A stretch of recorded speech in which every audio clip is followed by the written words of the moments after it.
Бүгінгі сабақта бізде мынандай структура. Мақсатты аудиторияға арнап айту, солардың көрінісі, оларды қалай жасайды, соны көрсету. Яғни расшифровка жасап арнап айтуда не айту керек ішінде. Плюс боль, плюс соған шешім, решение. Я? Структура кеттік. Қазір күшті сіздерге пример келтіретін боламын. Қараймыз. 没有和我一样他也被玩漏用，折磨到崩溃的老母亲。画地图，红屁屁，胡闹，连环攻击。刚刚真的太难了，直到我挖到这款10月绝经拉拉裤，一页一片直接封神。滴水的简直不要太离谱了。750毫升呀，姐妹们，搭乘星体疯狂锁水，我家睡前狂炫300毫升的奶，一晚上尿8次，它都能兜住。鸡王还像棉花一样蓬松，完全不会鼓包断层。它的表层是 IO 微触蜂窝层，减少尿尿跟屁屁的接触面，加上100万透气孔，我宝一觉睡醒，屁屁还是干爽的，关键是也没什么反渗。红屁屁终于拜拜啦！双层1.2D 鸡蛋纤维，给宝宝最柔软和呵护，云朵泡泡腰围弹力超大，宝宝翻身爬行完全不会勒肚肚，晶体薄到只有0.2，穿上跟没穿一样，细节也超贴心，双色尿血一眼看穿该不该换，用完直接卷起来一贴，直接丢垃圾桶，再也不怕臭味扩散。现在我家娃穿着它满地跑，随意睡，怎么折腾都不漏尿，老母亲终于能睡整觉啦。 Аудиторияны арнап айту деген болін көрсетіп жатыр да. Короче, мамаша показывает, ребенок сүйген кезде, түнде ұйықтаған кезде памперсінен ісігі шығып кете береді. Көрсетіп жатыр. Енді солардың көрінісі деген не ол? Көрінісі ол жаңа күндіз суды көп ішеді, сүтті көп ішеді, ұйықтарынан. Поэтому ол түнде жаңағы несі памперсі толып кетеді. Содан ол шығып кетеді, одан ұйқысы бөлінеді, соны шығып кеткен, мен ауыстырамын, төсекті ауыстырамын, бала жылайды, мазасы кетеді дейді. Көрінісі, мақсатта аудиторияның проблеманың көрінісін көрсетті. Как она вообще происходит? Просто ауызбен айтқан жоқ, не өзі айтып отыр. Плюс жаңағы кадрларды қосып отыр, баласының сүйгені, ұйқысының мазасыздығын көрсетіп отыр да. И сосын барып жаңағы өзінің өзінің памперсін қолданатын подгузнигін көрсетті. Міне мынау дейді, қаншалықты су ішсең де сыртына шықпайды, потому что жанында защиткалар нормально, несін сызығына қарап толған толмаған білесің, қағазын суланбайды, қарадым, тексердім, осынша сүйгенді көтереді дейді. Сосын несін качествосын айтты, дышащий, демалып тұрады, түнде баламның ұйқысы түзелді, баяғыдай жап түнге оянбайтын болды, онда ұйқысы тыныш баланың мазасы да нормально болады, күндіз настроениемен оянады, білесіңдер ғой деп, как мамаша ретінде рекомендация айтып жатыр да. На самом деле, это блог жүргізетін қыз, мамаша, өте классный блог жүргізеді, про детей, про семью, про осындай техникаларды, балдарға қатысты көп заттарды айтады.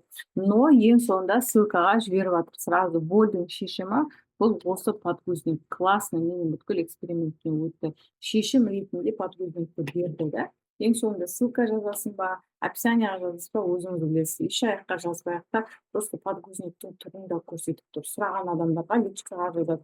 Онда өзіңіз білесіз. Мына жерде как төртінші плюс қойып, там призыв действия жасап жүріңізге болады. Любой видеоның ең соңында оны алу үшін мына парақшаға өт, мына ссылкаға өт, оны білесіздер, айтып керек емес сияқты, мне кажется. Самое главное, наглядно көрсетті, проблема қандай болатынын көрсетті, шешпесе не болатынын көрсетті, сосын немен шешуін көрсетті. Мақсатта аудиторияның проявлениясы, то есть как они себя ведут. Сенің целевой аудиторияның осы проблема кезінде өздерін қалай көрсетеді. Сол көріністі видеода көрсету керек. Например, сіздерге қалай айтсам екен. Проявленияға тағы да бір пример берейінші. Кеттік, енді давайте Қазақстанның қазақский версия деп айтайыншы. СНГ екінші вариант ретінде. Кеттік. Бұны тыңдау керек. Если у твоего ребенка плохое зрение, смотри до конца. Это видео спасет всех мамочек на планете. Когда родился мой младший сын, он рос обычным активным ребенком. И до 6 лет мы даже не подозревали, что у него плохое зрение. Только когда он пошел в школу, мы все были в шоке. У ребенка -3. Оказалось, он с рождения плохо видел, но никогда не жаловался. Нам прописали очки, но зрение прогрессивно ухудшалось с каждым годом. Помимо этого, очки каждый раз ломались, и мы заранее брали по 3-4 пары. А однажды Однажды на футболе Самиру заехали мячом прямо в глаз, и осколки стекла врезались прямо в бровь. Пришлось зашивать у хирурга. И вот, 8 лет у него уже -6. Я забила тревогу. Это означало, что через несколько лет у сына будет -8. С каждым годом ребенок слепнет, а лазерную операцию делать нельзя, так как глаз еще растет. И тут мне открыли Америку. В клинике Astana Vision мне предложили чудо-линзы, которые надеваешь ребенку на ночь, и на утро зрение 100%. При этом они лечат глазки, не давая зрению ухудшаться. Насколько я была шокирована, когда сын надел линзы, а на утро просто прыгал и кричал на весь дом: «Мама, я все вижу!» Это было настоящее счастье. Линзы мы носим уже 1,5 года, и зрение у сыночка полностью 100%. Перешли это видео То подругам, енді им видеоны точно көріп қояйық, пригодится. қараңыздар. Сразу больдан бастады. Если у вашего ребенка, понятное дело, если баласы жоқ қыздар болса, бұл видеоны қарамайды. Сразу целевая аудитория мамашаларға айтып берді. Сенің балаңның көзі нашар болса, мынандай қараңыздар, мен күшті чудо линза таптым. Оған дейін енді больдің проявлениесі қандай болды? Көзі -3 дейін түсті. Футболға барған кезде мына очки мына жерге жаңа доп тиіп, мына жердің қабағын кесіп тастағанын айтты. Очки постоянно сына беретінін айтты, постоянно менять ететінін айтты да. Больін прям күштілеп тұрып, ашып тұрып айтып берді.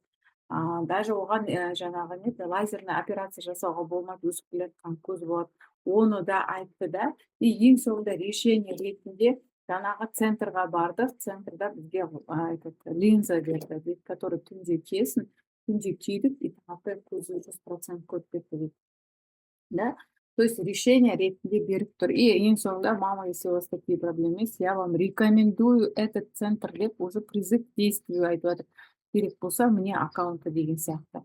Өте грамотно расписанный видео. Еще каждый видеоны мына қарап отырсаңыздар, 3 секунд сайын кадр ауысады, баласы. Хотя сол бір бала туралы айтып жатыр да, но все-таки каждый кадрлерді алып отрезкалар, даже на клиникаға барған отрезка, просто в лоб түсірмеген, жанынан, сыртынан консультация беріп жатқан, мамасын алып отырған, мамасымен құшақтасып жатқан, очки кискен. То есть каждый секундный, 3 секундный кадр меняется. Приятно смотреть, приятно дослушивать, даже если такие проблемы с детьми жоқ болса да, мына видеороликтің өзінің историясын тыңдағым келіп тұрады. Түсінікті ғой да? То есть осылай жазған кезде сіздер просто так ауызбен айта отырмай, каждый сөзіңізді кадрмен сопровождать етіп отырсаңыз, тыңдап отырған целевой аудитория проблемасын шешкісі келіп жүрген сондай балдардың көзін нашар көретін мамалар шешкісі келіп жүр, қаяққа барарын білмейді, оларға да айтқан жаңа коррекция болмайды. Енді балдар приходится жаңа очки киюге, соны тыңдап отырып, мынандай шешім алған кезде, конечно, олар прям ақшасы болсын, болмасын балдар үшін бұл клиникаға алдын ала жазылып, ақшасын тауып, балдардың көзін емдеуге дайын тұрады.